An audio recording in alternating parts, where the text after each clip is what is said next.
Thank you very much for joining us. Before we get on to Trump's cabinet picks, let's talk about what's not happening on January the 20th, but what's actually happening right now.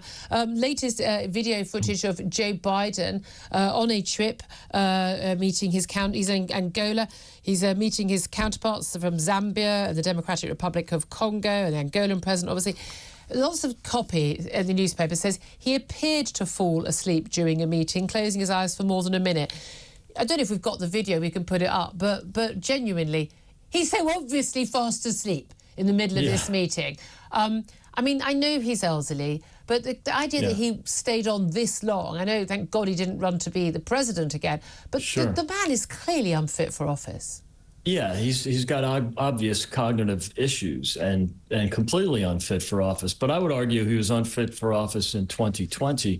There's a reason he lost in 2008 and didn't poll over 5 points. Same with 1988 when he ran for president and got busted for plagiarism. I mean, Joe Biden overall is and was a very weak candidate. The only reason he won in 2020 is because he wasn't Donald Trump, and you had the COVID crisis going on. By the way, while you're talking, if those of you are watching on YouTube, you'll see we've actually got the footage up of Joe Biden. But you might think these are still images. They're not. They're Joe Biden sitting there with his head in his hands, fast asleep on video, for goodness sake. And the papers are saying he appeared to fall asleep. I mean, there's not even honesty about it. No, they're not. They're really dishonest about, anything about Biden, and then of course anything about Republicans or Republican candidates. And that bias isn't new, but it's become in the last 5 years, outright activism, not really bias anymore. So I mean, in many ways, Julia, it's sad to see, the old guy trying to hang on, but it also points to the mother of all cover-ups, that they all denied his cognitive issues until he wasn't polling well against Donald Trump in July, and they decided to ditch him. So, that cover up, there'll be books written about it. I mean, the reality it's really is criminal. The reality is, if me in my 50s, I'd with that jet lag, I'd probably struggle. Though, of course, I imagine they've got nice, comfortable beds on Air Force One. But he's an elderly man. But this is not a job for an elderly man. Donald Trump is only a few years younger than him, and we know, he goes to bed very early. He's not someone who's in the office, past sort of 5, 6 p.m. in the evening. So there's other issues there. A lot of people think this is a 24/7 job. But let's talk about Donald Trump's cabinet picks, because he's already had a few fall by the wayside, hasn't he? And the latest to go by the wayside is his pick for, is it the Treasury? No, the Treasury's Scott Bessent, who's super solid, and he'll get approved easily. Pete, apologies. Yes, no, the Pentagon, Pete Hegseth. Yes.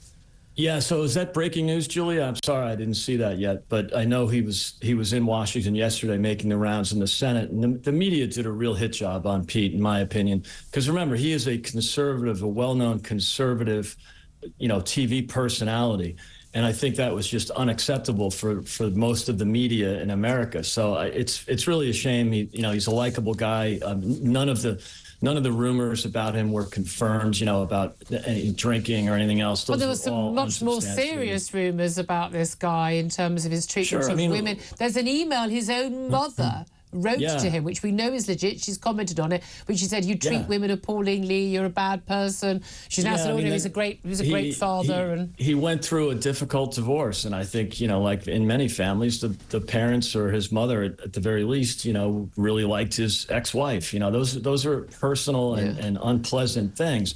But look, we just elected a president who's been married 3 times and has had his own issues. That's true. And the voters don't care. I mean, they don't care. But there does seem to be a problem with some of the ethics of some of the people he's been suggesting, and even concerns among many Republicans in the Senate. Well, I think that was the case with Matt Gaetz, where a lot of Republicans just don't like him, personally. So that was, I think, going to be a real challenge for Matt Gaetz. But everybody else, I mean, ethical questions, because Kash Patel called out the Russia collusion hoax. That was basically created and funded by the Hillary Clinton campaign. I mean, these were things that sounded like conspiracy theories at the time, but they all turned out to be true. Yeah. Just like COVID denial and the lab leak argument and the Hunter Biden laptop, So I think there's a lot of things that people are uncomfortable with, but that's why Trump was elected, to be uncomfortable, to be disruptive. That is true. That is true. I just wonder if he can't find people who are disruptors, who can get stuff done, who perhaps don't have some